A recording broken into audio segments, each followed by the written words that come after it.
अवामी खिदमत के साथ निकलें, अवाम की खिदमत करें और आवाम के दिलों पर राज करें, ताकि आने वाले इलेक्शन में आपको अच्छे लफ्जों में लोग देखें कि यार इन्होंने अवाम की तर्जुमानी की है।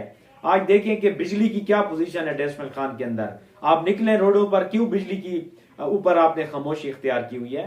तो ये हमारा एक ओवरऑल इसके ऊपर कमेंट ये है कि जमहूरी अंदाज में आए और अवाम की खिदमत करें। बिजली हो गई, अशियाए खुर्दोनोश हो गई, इन चीजों के खिलाफ आप अवाम का साथ दें, इन चीजों के ऊपर आप आवाज उठाएं, तो फिर जाकर इलेक्शन में आपको ज्यादा बापड़ नहीं मिलने पड़ेंगे।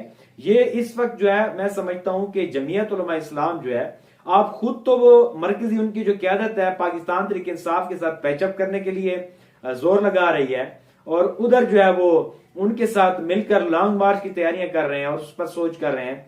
और दूसरी जानिब वजीर आला और अली अमीन गंडापुर जो कि उनके मुखालिफ थे इलेक्शन में, पी की